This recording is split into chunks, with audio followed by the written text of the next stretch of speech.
హరే కృష్ణ భక్తులందరికీ స్వాగతం. ఇవాళ భగవద్గీత క్లాస్ కి ప్రార్థనతో మొదలు పెడదాము. అందరూ కూడా నాతో పాటు ప్రార్థించండి దయచేసి.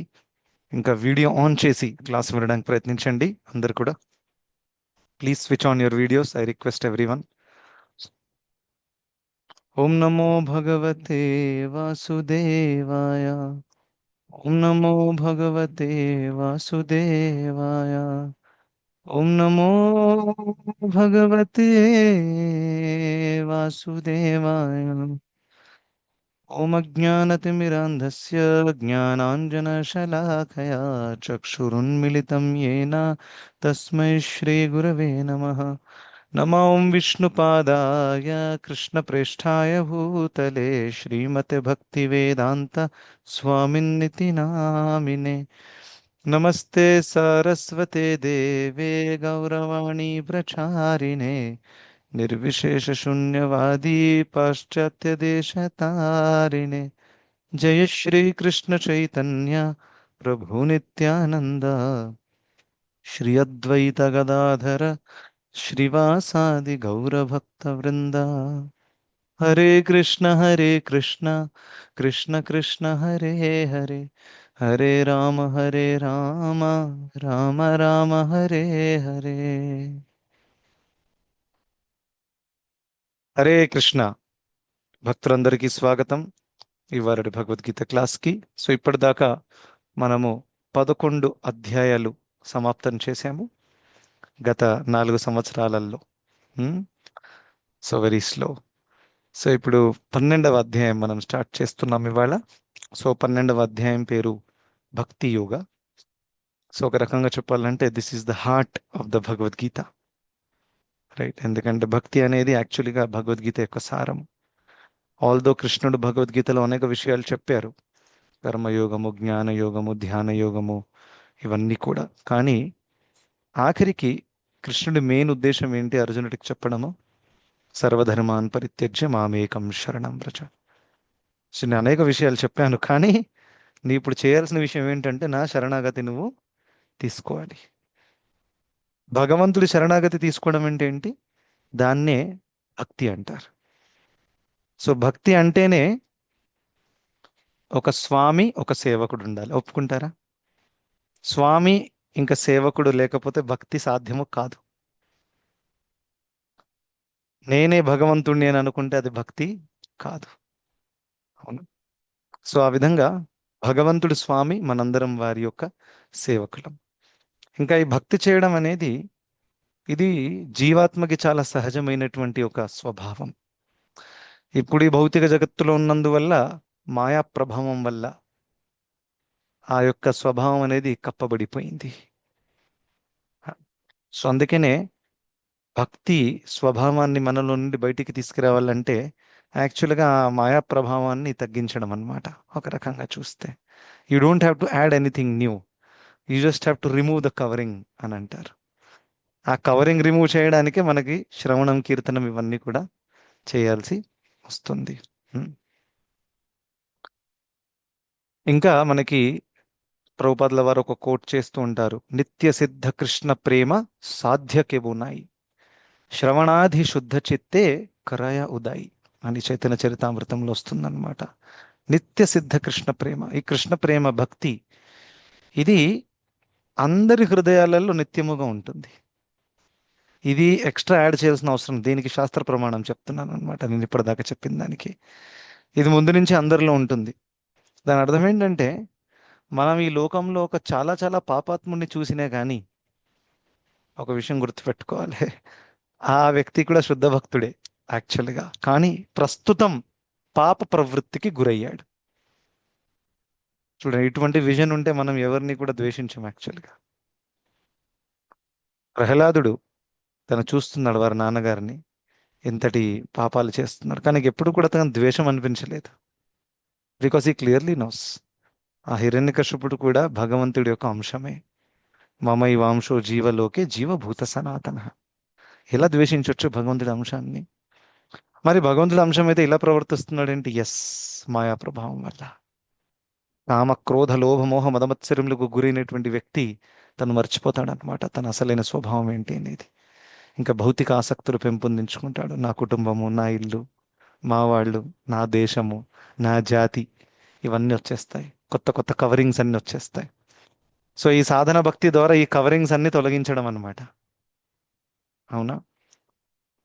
సో నేను కూడా అంటే భక్తి మార్గంలో వచ్చేదానికంటే ముందు ఆ, చాలా చాలా దేశభక్తి గురించి నేను చాలా ఆలోచించేవాడిని. దేశం కోసం ప్రాణం ఇవ్వాలి, నా దేశం, నా ఇండియా, నా హిందువులు. అవునా? సో ఒక రకంగా చూస్తే ఇది చాలా మంచిదిగా అనిపించవచ్చు. అవునా? ఎస్. కానీ భక్తి మార్గానికి వచ్చిన తర్వాత అర్థమైంది అది మంచిదే, కానీ కంప్లీట్ కాదు. ఎందుకు కంప్లీట్ కాదు? ఎందుకంటే నేను కేవలం ఇండియా గురించి ఆలోచిస్తున్నాను. ఎందుకంటే నేను, నా శరీరం ఇక్కడ నాకు ఇవ్వబడింది కాబట్టి నేను ఇండియా గురించి మాట్లాడుతున్నాను. అదే నేను పాకిస్తాన్లో పుట్టి ఉంటే పాకిస్తాన్ గురించి మాట్లాడేవాడిని. సో ఇవన్నీ తాత్కాలికమైనటువంటి ఉపాధులు. నేను ఇండియన్ని, నేను పాకిస్తాన్ని, నేను అమెరికన్ని, ఇవి తాత్కాలికమైన ఉపాధులు, భౌతికమైన ఉపాధులు. సో శుద్ధ భక్తి అంటే ఏంటి? సర్వోపాధి వినిర్ముక్తం తత్పరత్వేన నిర్మలం ఋషికేణ ఋషికేశ సేవనం భక్తిరుత్తమ. సో ఈ యొక్క ఉపాధులన్నిటి నుండి సర్వోపాధి వినిర్ముక్తం, ఒక వ్యక్తి ముక్తుడవ్వాలి ఈ అన్ని ఉపాధుల నుండి. దాని అర్థం ఏంటి? నేను ఇండియన్ని, నేను అమెరికన్ని, నేను హిందువుని, నేను ముస్లింని కాదు. నేను జీవాత్మని, నేను కృష్ణుడి అంశాన్ని. ఆ కాక్రోచ్ శరీరం లోపల కూడా ఒక జీవాత్మ ఉంది, అది కూడా కృష్ణుడి అంశము. ఆ పాకిస్తాన్ టెర్రరిస్ట్ హృదయంలో కూడా కృష్ణుడు నెలకొని ఉన్నారు. డొనాల్డ్ ట్రంప్ హృదయంలో కూడా కృష్ణుడే ఉన్నారు. Yes are no? సో ఆ విధంగా అమెరికా కానివ్వండి, పాకిస్తాన్ కానివ్వండి, ఎక్కడైనా కానివ్వండి, అందరూ భగవంతుడి అంశములు. ఇటువంటి అండర్స్టాండింగ్ నాకు ఎప్పుడు వచ్చింది? భక్తి మార్గంలోకి వచ్చిన తర్వాత. సో భక్తి మార్గం ఏం చేస్తుంది? మన అండర్స్టాండింగ్ ని ఎక్స్పాండ్ చేస్తుంది. ఇంకా భౌతిక కన్సెప్షన్ ష్రింక్ చేస్తాయి అన్నమాట. ఇప్పుడు చాలా భౌతికంగా మునిగి ఉన్నవాడు కేవలం నేను తిన్నానా పడుకున్నానా, నా కుటుంబం తినిందా పడుకుందా, అంతే. మాక్సిమం చాలా అదే నడుస్తుంది బయట. అవునా కాదా? పక్కింటోడు బాధలో ఉన్నాడు, వాడి గురించి కూడా టెన్షన్ లేదు, మనకెందుకు? ఏమండి, మనకెందుకండి? అవునా కాదా? ఇలాంటి డిస్కషన్స్ వింటూ ఉంటాం ఎప్పుడెప్పుడు. వాళ్ళేదో గొడవ పుడుతుంటే, వాళ్ళకేదో దుఃఖం వస్తే మనకెందుకు? ఇలా అయిపోయిందన్నమాట పరిస్థితి. అందుకనే దీన్ని శ్రీమద్ భాగవతంలో దేహాపత్య కలత్రాదిషు ఆత్మసైన్యేషు అసత్స్వపి తేషాం ప్రమత్తో నిధనం పశ్యనపి న పశ్యతి అని చెప్పారు. దేహ అపత్య కలత్ర, శరీరము, భార్య, పిల్లలు, ఇల్లు, ఇందులో ఒక వ్యక్తి ఎంత మునిగిపోతాడంటే ఆత్మ సైన్యేషు అసత్స్వపి, ఇదే నా సైన్యము అని అనుకుంటాడు. ఏంటి నా సైన్యము? నా ఇల్లు, నా భార్య, నా భర్త, నా పిల్లలు, నా జాతి, నా కాలనీ, నా సిటీ, నా ఊరు, నా దేశం, ఇది నా సైన్యము. కానీ భాగవతం ఏం చెప్తుంది? అసత్సు, ఇది టెంపరీ సైన్యం. ఎందుకంటే ఆ సైనికులు కూడా ప్రకృతి నియమాలకి గురై ఉన్నారు. వాళ్ళు మిమ్మల్ని ఏం కాపాడతారు? అవునా? ఇలా అంటారు కదా, డాక్టర్కే రోగం రావచ్చు. అవునా కదా? డాక్టర్ కాబట్టి నాకు రోగం రాదని కాదు. అందుకనే కరోనా టైంలో డాక్టర్లు ఇంకా టెన్షన్లో ఉన్నారు. ఎందుకంటే అందరికంటే ఎక్కువ రిస్క్ డాక్టర్కి. తాను రోజుకి 50 మంది పేషెంట్లు కలుస్తున్నాడు. ఎవరు ఇన్ఫెక్ట్ అయ్యే ఛాన్సెస్ ఎక్కువగా ఉన్నాయి? డాక్టర్ ఇన్ఫెక్ట్ అయ్యే ఛాన్స్ ఎక్కువగా ఉన్నాయి. ఇంకా ఈయన ఇన్ఫెక్ట్ అయ్యాడు అనుకోండి, నెక్స్ట్ వచ్చే 100 మందికి ఈయన అంటిస్తాడు కరోనా. అంటే చికిత్స చేసేవాడు కూడా గురయ్యే అవకాశం ఉంటుంది. అవునా? సో ఇదంతా కూడా అసత్సు అపి, అంటే అసత్ సైన్యం అన్నమాట. ఇది టెంపరీ సైన్యము. తేషాం ప్రమత్తో నిధనం, అంటే ప్రమత్త అంటే పిచ్చి. దాంట్లో మొత్తం పిచ్చిగా ఒక వ్యక్తి మునిగిపోయి పశ్యన్ అపీన పశ్యతి, చూసి కూడా చూడనట్టుంటాడు. చూసి కూడా చూడనట్టు ఉంటాడంటే ఏంటి? తను చూస్తున్నాడు. అరే, మా ముత్తాత చనిపోయారు, మా తాత కూడా చనిపోయారు, మా తాత దగ్గర కూడా చాలా పెద్ద కుటుంబం ఉండింది, చాలా డబ్బు ఉండింది, ఆ ఆ భార్య, పిల్లలు, హోదా అంతా ఉన్నా కానీ తను పాపం ఒక చిల్లి గవ్వ కూడా తీసుకెళ్ళలేకపోయాడు, చచ్చిపోయాడు. మేమందరం కూర్చొని ఏడుస్తున్నాం, తాత తాత అని. రాలేకపోయాడు ఆయన. నా టైం కూడా రాబోతుంది, అప్పుడు నన్ను ఎవరు కాపాడతారు? ఈ విషయం తను చూస్తున్నాడు, కళ్ళారా చూశాడు. కానీ పశ్యనపి నా పశ్యతి. చూసినా కానీ చూడనట్టుంటాడు. మనకెందుకు, నాకేం రాదల్లా, పర్వాలేదు, వస్తే వచ్చిందిలేండి, ఉన్న రోజులు ఎంజాయ్ చేద్దాం, దాంట్లో ఏం తప్పు. అవునా? సో ఈ విధంగా పశ్యనపి న పశ్యతి అని చెప్పారు.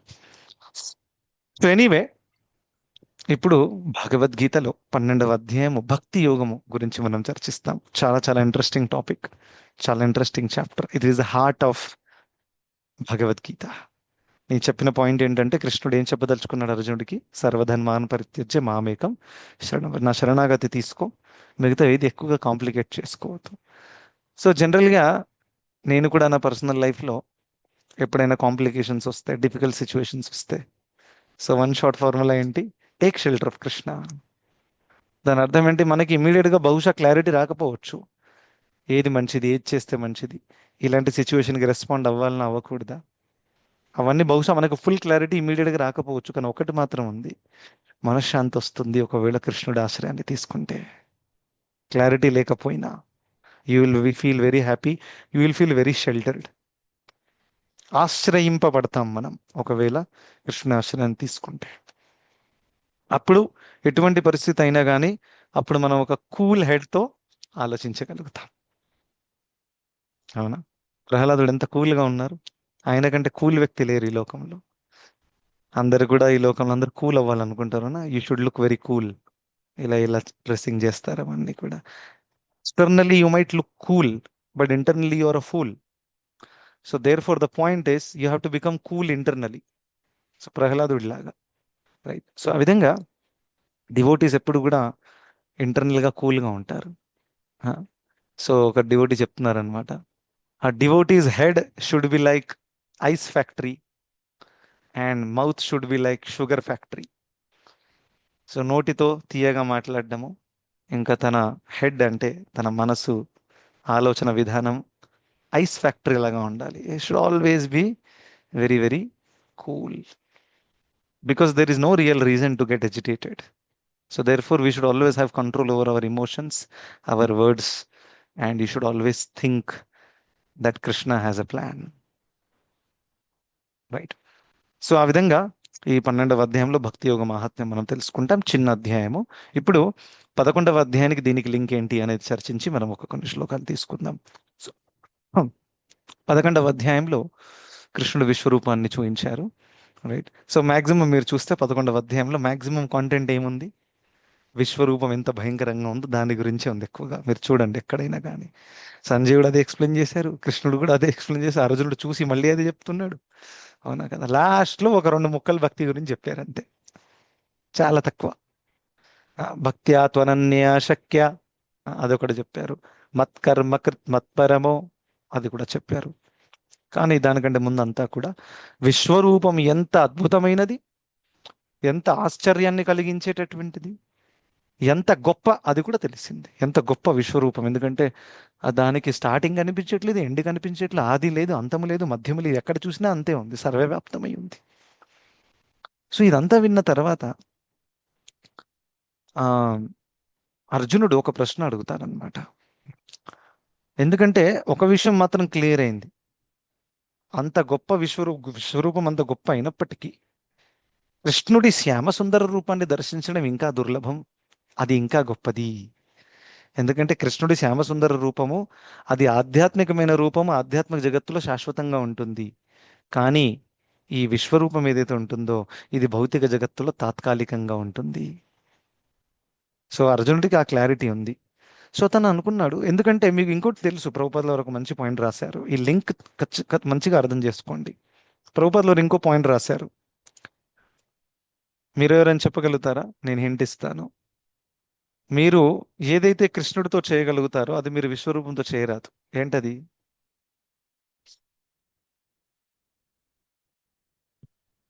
ప్రభుజీ ప్రేమ ఇచ్చి పుచ్చుకోవడం. ఎస్, రెసిప్రొకేషన్ అంటారు దాన్ని ఇంగ్లీష్లో. అవును, ప్రభుపాదుల వారు మంచిగా హైలైట్ చేస్తారు. ఫర్ ఎగ్జాంపుల్, మీరు భగవంతుడి కోసము మంచిగా వేడి వేడి ఇడ్లీలు తయారు చేసి ఆఫర్ చేయొచ్చు, but you cannot offer that to విశ్వరూపం.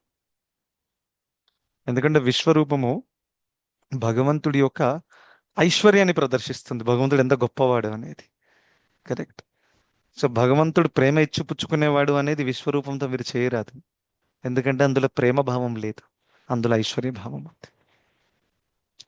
అవునా? సో అది తెలుసుకున్న తర్వాత అర్జునుడి మైండ్లో ఒకటి వచ్చింది, ఒకటైతే క్లియర్ అయింది. ఏంటి? విశ్వరూపానికంటే ఖచ్చితంగా శ్యామసుందర పర్సనల్ వర్షిప్ అనేది సుపీరియర్. ఎందుకంటే అందులో మీరు ప్రేమను ఇచ్చిపుచ్చుకోవచ్చు. ఇంకా శ్యామసుందర రూపం అనేది 100% ఆధ్యాత్మికమైన శరీరము, శాశ్వతంగా గోలోక వృందావనంలో ఉంటుంది. అవునా? అర్జునుడి మైండ్లో ఇంకొకటి వచ్చింది. ఇప్పుడు ప్రేమ ఇచ్చిపుచ్చుకోవడం సాధ్యం కానటువంటిది ఒకటి విశ్వరూపము, రెండవది ఇంకోటి కూడా ఉంది. అదేంటి? నిరాకార బ్రహ్మజ్యోతి. బ్రహ్మజ్యోతి కూడా చాలా ఉన్నతమైనది, అది మామూలుది అనుకోకండి. చాలా చాలా తపస్సు చేసిన తర్వాత బ్రహ్మజ్యోతిలోకి లీనమయ్యే అవకాశం ఉంటుంది. సో అర్జునుడి మైండ్లో వచ్చింది అనమాట డౌట్, ఆ బ్రహ్మజ్యోతి కంటే కూడా ఈ కృష్ణుడి వర్షిపు గొప్పే అనుకుంటా. సరే అడిగి చూద్దాం, క్లారిఫై చేద్దాం. ఎందుకంటే విశ్వరూపం కంటే గొప్ప అయితే చెప్పారు 11వ అధ్యాయంలో. కానీ బ్రహ్మజ్యోతి కంటే కూడా గొప్పే అనుకుంటా, ఎందుకంటే బ్రహ్మజ్యోతిలో కూడా ప్రేమనిచ్చిపుచ్చుకోరాదు. రెండు సిమిలర్ అన్నమాట. ఏంటి సిమిలరు? ఈ బ్రహ్మజ్యోతి విశ్వరూపంలో సిమిలారిటీ కూడా ఉంది. ప్రేమనిచ్చిపుచ్చుకోరాదు. బ్రహ్మజ్యోతులు లీనమైపోయిన తర్వాత అహం బ్రహ్మాస్మి, అవునా, దాంట్లో లీనమైపోవడం అంతే. ఇక అక్కడ ప్రేమ ఇచ్చిపుచ్చుకోవడము, మంత్రాలు చదవడము, ప్రార్థన చేయడం, ఇదంతా కూడా అక్కడ ఉండదు. కేవలం బ్రహ్మజ్యోతి అనేది ఒక శాశ్వతమైనటువంటి ఒక చైతన్యాన్ని అక్కడ అనుభవించగలుగుతారనమాట. సో యాక్చువల్గా బ్రహ్మజ్యోతి ఏంటి? భగవంతుడి శరీరం నుండి వచ్చేటటువంటి కాంతి, దాన్నే బ్రహ్మజ్యోతి అంటారు. జ్యోతి అంటే లైట్. అవునా? సో భగవంతుడి శరీరం నుంచి వచ్చేటటువంటి లైట్ని ఏమంటారు? బ్రహ్మ జ్యోతి అంటారు. ఇంకా ఆ శరీరం వల్ల భగవంతుడి నుంచి బయటకు వస్తుంది, అంటే లైట్. ఇంకా వైకుంఠం నుంచి కూడా బయటకు వస్తుంది ఇలా. ఆ లైట్ మొత్తం విశ్వం అంతా కూడా కవర్ చేస్తుంది, గుర్తుపెట్టుకోండి. Brahmajyoti is not a normal thing. ప్రభుపాదుల వారు చెప్పారు, బ్రహ్మజ్యోతి ఎక్స్పాండ్స్ అన్లిమిటెడ్లీ. శ్రీమద్ భాగవతంలో చెప్తారు, బ్రహ్మజ్యోతి లైట్ మొత్తం విశ్వమంతటా కూడా సర్వవ్యాప్తమై ఉంటుంది. ఎందుకు? భగవంతుడి శరీరం నుండి వచ్చేటటువంటి కాంతి. ఆ సర్వమయ వ్యాప్తమైనటువంటి బ్రహ్మజ్యోతిలో, ఆ కాంతిలోనే ఒక భౌతిక జగత్తు బ్రహ్మాండం కూడా ఉంటుంది. ఎందుకంటే సర్వవ్యాప్తం అంటే భౌతికం ఆధ్యాత్మికం అంతా కూడా కవరింగ్ అనమాట. అందుకనే భౌతిక బ్రహ్మాండంని దాటిన తర్వాత ఫస్ట్ వచ్చేదే Brahmajyoti, because that is the immediate accessible light. ఆ బ్రహ్మజ్యోతిని కూడా క్రాస్ చేసి వైకుంఠ లోకానికి వెళ్ళడం అనేది భక్తుడు చేస్తారనమాట. సో అందుకని ఆ బ్రహ్మజ్యోతి కూడా చాలా గొప్పదైనటువంటిది. ఇంకా దాంతో కూడా ప్రేమ ఇచ్చిపుచ్చుకోరాదు. మరి అది కృష్ణుడి యొక్క శ్యామసుందర రూపం కంటే గొప్పదా అనే ప్రశ్న అర్జునుడికి వచ్చింది. ఆ ప్రశ్న ఈయన అడిగారు ఇప్పుడు 12వ అధ్యాయంలో ఫస్ట్ శ్లోకంలో. సో చదవాలనుకునే వాళ్ళు దయచేసి హ్యాండ్ రేస్ చేయండి, నేను స్క్రీన్ మీద అది డిస్ప్లే చేస్తాను అనమాట. సో ఇది చాలా ఫేమస్ శ్లోకము, చాలా మంది చదువుతారు. సుబ్బారావు ప్రభు మీరు చదవండి.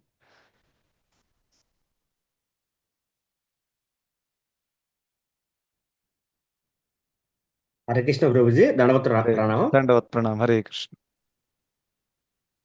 అర్జున ఉవాచ ఏవం సతతయుక్తా మే భక్తస్త్వం పరుపాసతే ఏ చాప్యక్షరం అవ్యక్తం తేషాం కే యోగ విత్తమా.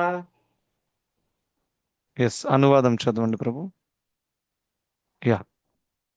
అర్జునుడు అడిగాడు, నీ భక్తియుత సేవలో సర్వదా యుక్తంగా నెలకొన్నవారా లేదా అవ్యక్తంగా నిరాకార బ్రహ్మంలో అర్పించేవారా, ఎవరు వీరిలో పరిపూర్ణులుగా భావించబడతారు? దండవత్ ప్రణామం ప్రభు. దండవత్ ప్రణామం. అర్థమైంది కదా ప్రశ్న? ఇంకా ఈ ప్రశ్న ఎందుకు వచ్చింది అనేది నేను క్లారిఫై కూడా చేశాను. సో ఈ విధంగా తను ప్రశ్న అడిగారు, చాలా సూటిగా అడిగారు. ఇందులో ఏది తిప్పి తిప్పి చేసే కొట్టే అలవాటు అవసరం కూడా ఎక్కడ లేదు. సో ఎవరైతే మిమ్మల్ని ఒక వ్యక్తిగా ఆరాధిస్తుంది, భక్తాస్త్వం పర్యుపాసతే. పర్యుపాసతే అంటే చక్కగా ఆరాధన చేసేవారు. సో భక్తి భావముతో మిమ్మల్ని పర్సనల్గా ఆరాధన చేసేవారు గొప్ప, లేకపోతే ఏ చాపక్షరం అవ్యక్తం. అవ్యక్తం అంటే అదే నిరాకార బ్రహ్మజ్యోతి అక్షరం. అవునా? దానికి ఎటువంటి ఫాల్ డౌన్ ఉండదు. బ్రహ్మజ్యోతి అంటే ఇట్స్ వెరీ వెరీ హై, ఆధ్యాత్మికమైనటువంటిది, అది భౌతిక జగత్తుది కాదు. సో బ్రహ్మజ్యోతిలో లీనమయ్యా అవ్వాలని అనుకునే వాళ్ళు గొప్పవాళ్ళ అని చెప్పారనమాట. ఇక్కడ సింపుల్ క్వశ్చన్ అర్జునుడు అడిగారు. సో దాని అర్థం ఏంటి? మీకు అందరు తెలుసు, నిరాకార ఆరాధన, సాకార ఆరాధన, రెండు రకాల ఆరాధనలు ఉంటాయి. సో సాకార ఆరాధన అంటే ఎక్కడైతే భగవంతుణ్ణి మనం ఆరాధిస్తాం ఒక వ్యక్తిగా, ఇంకా ఆ వ్యక్తికి రూపం ఉంటుంది. వ్యక్తి అంటేనే రూపం ఉండాలి, అవునా? ఆ వ్యక్తికి రూపం ఉంటుంది, పర్సనాలిటీ కూడా ఉంటుంది. కేవలం రూపమే కాదు, పర్సనాలిటీ అంటే ఏంటి? ఆ, ప్రేమనిచ్చిపుచ్చుకోవడము, భగవంతుడికి కూడా కొన్ని ఇష్టము కొన్ని ఇష్టం ఉండవు, అవునా కదా? ఎస్. సో ఆ విధంగా ఎక్కడైతే ఇష్టము ఇష్టం కాదు, ఇది నాకు ఇష్టం, ఇది చెయ్యండి, అది చేయకండి అని అనగానే యూ షుడ్ అండర్స్టాండ్ ఇక్కడ ఒక వ్యక్తి ఇన్వాల్వ్ అయి ఉన్నారు, అవునా? ఇప్పుడు ఇక్కడ నా దగ్గర మొబైల్ ఫోన్ ఉంది నాది, దీనికి కూడా రూపం ఉంది, అవునా? కానీ ఇది వ్యక్తి కాదు. ఇప్పుడు దీని మీద మీరు కరేలా జ్యూస్ వేయండి, లేకపోతే షుగర్ కేన్ జ్యూస్ వేయండి, దీనికి ఎటువంటి రియాక్షన్ ఉండదు. అదే బాగుంది, నాకు ఇంకా షుగర్ కేన్ వేయండి అని చెప్పదు ఇది, ఎందుకంటే ఇది పర్సన్ కాదు కదా.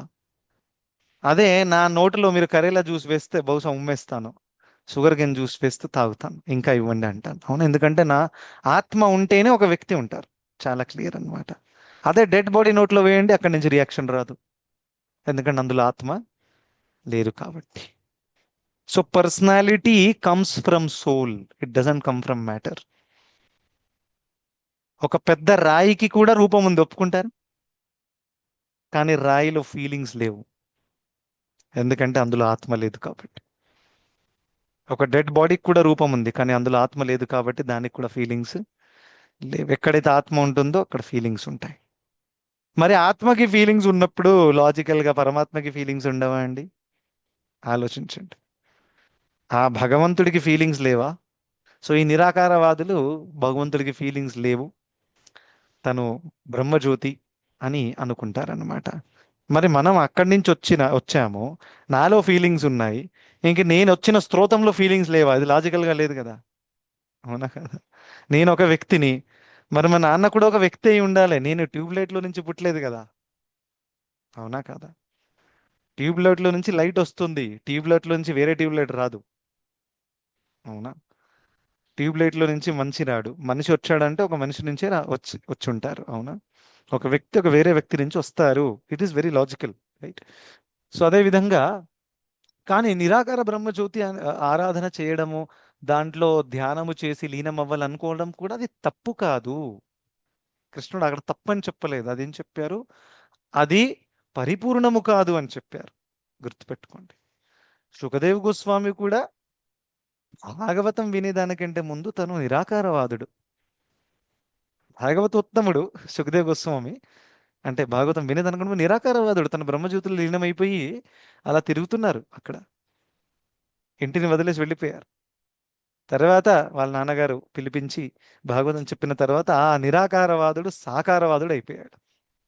ఎందుకంటే కృష్ణుడి రూపం గురించి ఎప్పుడైతే తన వర్ణన విన్నాడో, ఆ ఆ నిరాకారానికంటే ఈ అందమైన వాడు చాలా బాగున్నాడు, నాకు ఈ అందమైన వాడి యొక్క దర్శనం కావాలి. బరహాపీడం నటవరవపుహు కర్ణయోహో కర్ణికారం.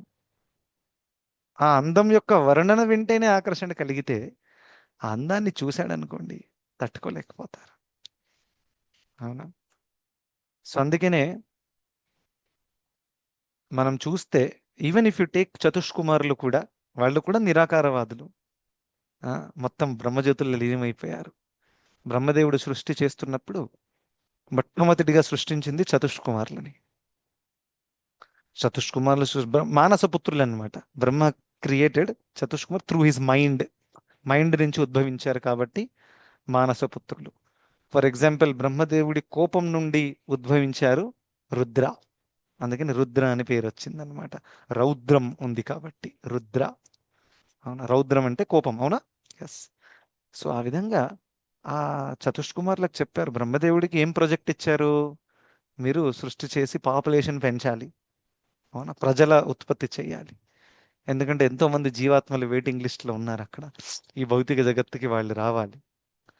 సో అలా చెప్తే ఈ సతీష్ కుమార్లకు చెప్పారనమాట, మీరు నాకు హెల్ప్ చేయండి, ఈ ప్రజా ఉత్పత్తి చేయడానికి మీరు పెళ్లి చేసుకోవాలి, ఇంకా సంతానం కనాలంటే వీళ్ళు అన్నారు, సారీ సారీ, మేము చేయలేమండి, మేము బ్రహ్మచారిలాగానే ఉండిపోతాం, ఆ గొడవే వద్దు మాకు, పెళ్లి చేసుకోవడము, పిల్లలు, కాంప్లికేషన్లు, ఇదంతా మాకు అవసరం లేదు, మేము చాలా బ్రహ్మజ్యోతుల్లో లీనమై చాలా ఆనందంగా ఉన్నామండి, దయచేసి మా వెంట పడకండి అని చాలా చాలా వినమ్రతతో పెళ్లి వద్దని చెప్పేశారు. ఎటువంటి స్త్రీతో మేము సాంగత్యం చేయరాదు అని చెప్పేశారు. ఇంకా మళ్ళీ ఫ్యూచర్లో కూడా ఎటువంటి ఇష్యూస్ రాకుండా ఉండడం వారు ఒక వరం కూడా పొందారు. మా వయసు 5 ఏళ్ల కంటే ఎక్కువగా పెరగకూడదు. 5 ఏళ్ల కంటే పెరిగింది అనుకోండి, అప్పుడే కామవాంఛ ఉద్భవించే అవకాశము ఉంటుంది. సో మేము ఇలా చిన్న పిల్లవాడిలాగా నుండిపోయి ఆ అమాయకత్వాన్ని మెయింటైన్ చేసుకుంటాం మేము.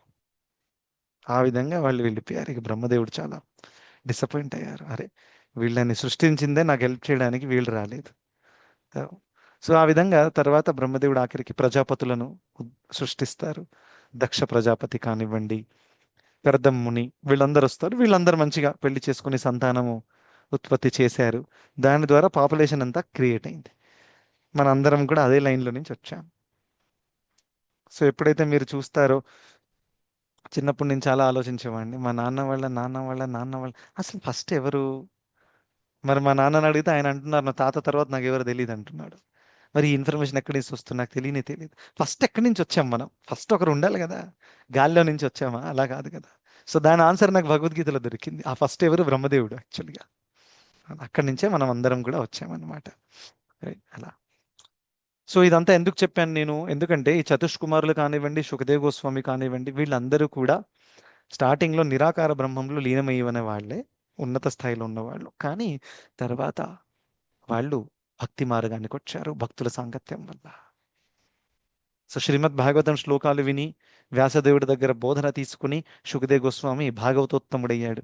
చతుష్కుమారులు వైకుంఠ ద్వారాన్ని దగ్గరికి వెళ్ళినప్పుడు భగవంతుడి పాదపద్ముల దగ్గర అర్పించినటువంటి తులసి యొక్క సుగంధాన్ని తను పీల్చాడు.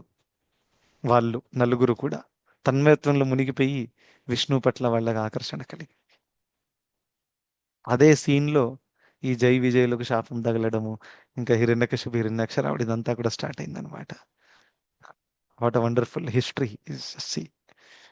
సో ఆ విధంగా ఆ, శాస్త్రాలలో అయితే ఎన్ని క్లియర్ ఎగ్జాంపుల్స్ ఉన్నాయి, రైట్? అలా కొంతమంది అజ్ఞానులు ఏమంటారంటే, ఈ సాకార ఆరాధన చేసేవాళ్ళు ఎవరైతే ఉన్నారో, భగవంతుడి రూపాన్ని ఆరాధన చేసేవాళ్ళు, వీళ్ళందరూ కూడా యాక్చువల్గా తక్కువ బుద్ధిమంతులు. వాళ్ళకి బుద్ధి అంత ఎక్కువగా లేదు, శాస్త్రాలు చదివే బుద్ధి లేదు, ఇంకా నిరాకారాన్ని అర్థం చేసుకునే బుద్ధి లేదు. అందుకనే వాళ్ళకి ఏదో ఒక రూపం క్రియేట్ చేస్తే అప్పుడు వాళ్ళు ఏదో ఒకటి చేయగలుగుతారు. సో అందుకనే వాళ్ళ కోసం ఏదో ఒక రూపాన్ని ఊహించి మందిరంలో స్థాపించి వాళ్ళు ఏదో ఒక ఆరాధన చేస్తుంటే మంచిదే. సాకార వాళ్ళు కూడా మంచిదే, కానీ తక్కువ బుద్ధి కలిగిన వాళ్ళు కాబట్టి. So this is a very third class argument, because one of the most intellectual people of the history were worshippers of the personal form of the lord. This goes wrong, isn't it? For example, Ramanujacharya, greatest scholar of the history, ఆయన రాసినటువంటి భాష్యాలు చదవడానికి you have to have at least 100 to 200 brains. At least ఒక బ్రెయిన్తో సరిపోదు. ఒక విషయాన్ని అర్థం చేసుకున్నామా, దాంట్లో ఇంకా కాంప్లెక్సిటీ పెరుగుతుంది. మన దగ్గర సామర్థ్యం లేదు. అంత ఇంటెలెక్చువల్ వ్యక్తి మధ్వాచార్య కమెంట్రీస్. నేను స్టార్టింగ్లో 2014 అలా మధ్వాచార్యుల వారి వేరే లాజిక్ బుక్స్ చదవడం స్టార్ట్ చేశాను. ఆ టైంలో అనేక బుక్స్ చదవాలని ఇంట్రెస్ట్ ఉంది. సో మధ్వాచార్యుల వారు కేవలం భక్తితో పాటు ఇంకా కూడా రాశారు మాయావాదాన్ని ఖండించడానికి. సో న్యాయామృత అనే ఒక బుక్ రాశారు. మధ్వాచార్యుల వారు కాదు, మన వ్యాసతీర్థ రాశారనమాట. సో వ్యాసతీర్థుల వారు మధ్వాచార్యుల వారి లైన్లోనే ఉన్నారు. సో న్యాయామృత అని రాశారు. ఇంకా తరక తాండవ అనే ఒక బుక్ రాశారు. సో ఏ విధంగా లాజిక్ని ఎలా అర్థం చేసుకోవాలి అండ్ ఎక్సెట్రా, అవన్నీ చాలా మంచి మంచి టాపిక్స్ ఉన్నాయన్నమాట. సో వీళ్ళందరూ చాలా ఇంటెలెక్చువల్స్. అంటే అది అర్థం చేసుకోవడానికే even modern scientist cannot understand it fully. వ్యాసతీర్థుల వారు రాసినటువంటి books. But that Vyasatirtha is the same person who is the acharya in our parampara. మీరు ఆ బుక్ భగవద్గీతలో స్టార్టింగ్లో పరంపర లిస్ట్ చూస్తే చైతన్య మహాప్రభుల వారి గురువుగారు ఎవరు? ఈశ్వరపురి గురువారు లక్ష్మీపతి తీర్థ. లక్ష్మీపతి తీర్థ యొక్క గురువు గారు Vyasa Tirtha. And he wrote so many poems in Kannada. మధ్వాచార్యుల వారు మోస్ట్లీ ఫ్రమ్ కర్ణాటక. సో ఆ విధంగా ఎంతో మంది ఇంటెలెక్చువల్ వ్యక్తులు కూడా భక్తులు ఉన్నారు. So how can you say ఈ సాకార ఆరాధన తక్కువ బుద్ధి కలిగిన వాళ్ళకని? That is illogical. Acha, then you take for example Srinivasa Ramanujan, the greatest mathematician who ever lived from India. Now he was a worshipper of Narasimha Swami because he was a Shri Vaishnava himself. He used to have that tilak and shikha. అలాగే తనని Trinity యూనివర్సిటీకి తీసుకెళ్ళడం జరిగింది. అక్కడ ఆ వాతావరణం తిండి suit అవ్వక మొత్తం ఆరోగ్యం అంతా పాడైపోయింది పాపం. And then he left the world very early. వారు చనిపోయారు అనమాట. But is very intellectual person. ఆయన రాసినటువంటి ఈక్వేషన్స్ ఏవైతే ఉన్నాయో అది ఆ టైంలో ఉండే వాళ్ళు కూడా అప్పుడు అర్థం చేసుకోలేకపోయారు. కొన్ని సంవత్సరాల తర్వాత వాళ్ళు అన్నారు ఆయన రాసింది కరెక్ట్, ఇప్పుడు మాకు అర్థమైంది. After 10 years 15 years. Now he is a worshipper of Narasimha Swami. He is a Shri Vaishnava himself. Now how can you say he is not intelligent? So actually సాకార ఆరాధన అనేది యాక్చువల్గా బుద్ధి కలిగిన వాళ్ళు చేస్తారు. It is very very important to understand. ఇంకా ఎవరైతే ఎక్స్ట్రా స్మార్ట్ ఉన్నారో వాళ్ళు ఇండైరెక్ట్గా చేయడానికి ప్రయత్నిస్తారనమాట. ఇలా తినేవాడు బుద్ధి కలిగిన వాడా లేకపోతే ఇలా తినేవాడు బుద్ధి కలిగిన వాడా, that you have to think logically. ఇలా కూడా తినొచ్చు, I mean there is nothing wrong, but how long you will eat like that? And if somebody sees then ఎందుకండి ఇలా ఇలా డైరెక్ట్గా తినొచ్చు, మీరు ఇంత కష్టపడుతున్నారు ఎందుకండి? ఇదే విషయం కృష్ణుడు చెప్తారు. ఈ నిరాకారవాదులు కష్టాన్ని ఆహ్వానించుకుంటారు 3వ శ్లోకంలో. వచ్చేదానికంటే ముందు చెప్పేస్తున్నాను. క్లేశోధికతరస్తేషాం అవ్యక్తాసక్త చేతస అవ్యక్త హి గతిర్ దుఃఖం అని చెప్పారు. అవ్యక్త హి గతిర్ దుఃఖం. మీరు ఇలా రోజు ఒక 3 పూట్ల ట్రై చేయండి, రేపు నాకు చెప్పండి ఎలా ఉందనేది. దుఃఖం, అవునా? అవ్యక్త హి గతిర్ దుఃఖం. ఎందుకు ఇండైరెక్ట్గా చేయాలి? దుఃఖానికి దారితీస్తుంది. అదేవిధంగా ఈ నిరాకార ఆరాధన యాక్చువల్గా దుఃఖానికి దారితీస్తుంది. సాకార ఆరాధన పరమ సుఖానికి దారి తీస్తుంది. సో అని చాలా చాలా క్లియర్గా భగవంతుడు ఆన్సర్ చేశారు. అందరికి అర్థమైందా? సో ఈ 2వ శ్లోకము ఏదైతే ఉందో ఇక్కడ, సో 1 minute ఐ జస్ట్ నేను రీడ్ చేస్తానండి 2nd శ్లోకం. సో ఇది అర్జునుడు అడిగారు ప్రశ్న, దానికి సమాధానంగా కృష్ణుడు చెప్పారు. శ్రీ భగవానువాచ మయ్యావేశ్యమనో ఏ మాం నిత్యయుక్తా ఉపాసతే శ్రద్ధయా పరయోపేతాస్ తే మే యుక్తతమా మతాః అని చాలా చాలా క్లియర్గా చెప్పారు. శ్రీ భగవానుడు పలికాడు, నా సాకార రూపము పైననే తమ మనస్సును స్థిరపరచి మహోన్నతమైన దివ్యమైన శ్రద్ధతో నన్ను అర్చించడములో సర్వదా నెలకొని ఉన్నవారే అత్యంత పరిపూర్ణులని నేను భావిస్తాను అని చెప్పారు. ఎంత క్లియర్గా ఉంది చెప్పండి. సో నిరాకారాన్ని టూ మచ్ ప్రాపగేట్ చేసే వాళ్ళకి ఈ శ్లోకం చూపించాలి అంతే. Then there is no answer, because కృష్ణుడు చెప్పింది నెల, నువ్వు చెప్పింది నెల అని అడగాలి అంతే. ఎవరి ఒపీనియన్ ఇంపార్టెంట్ ఇక్కడ. కృష్ణుడు చెప్తున్నారు తమ సేమే నా మతి అని చెప్తున్నారు. What is the word that Krishna uses in Sanskrit here? తే మే యుక్త తమా మతాః, ఇది నా మతి అని చెప్తున్నారు. సో ఆ విధంగా సాకార రూపాన్ని ఆరాధించే వాళ్ళు చాలా ఉన్నతమైన వాళ్ళు అని చాలా చాలా క్లియర్గా చెప్పారు. ఇంకా అటువంటి వాళ్ళు పర్ఫెక్ట్. యుక్తతమ అంటే ఏంటి? యుక్తతమ అనే వర్డ్ ఇంపార్టెంట్. అంటే వాళ్ళు వారి యోగ మార్గంలో పర్ఫెక్షన్ని పొందారనమాట. యుక్తతమ అలా. సో సాకార రూపం వాళ్ళు యాక్చువల్గా పర్ఫెక్ట్ అని చెప్పారు. మరి నిరాకార రూపం వాళ్ళ సంగతి ఏంటి గురూజీ అని మీరు అడిగారు అనుకోండి. దానికి ఆన్సర్ కృష్ణుడు నెక్స్ట్ శ్లోకంలో చెప్తారు.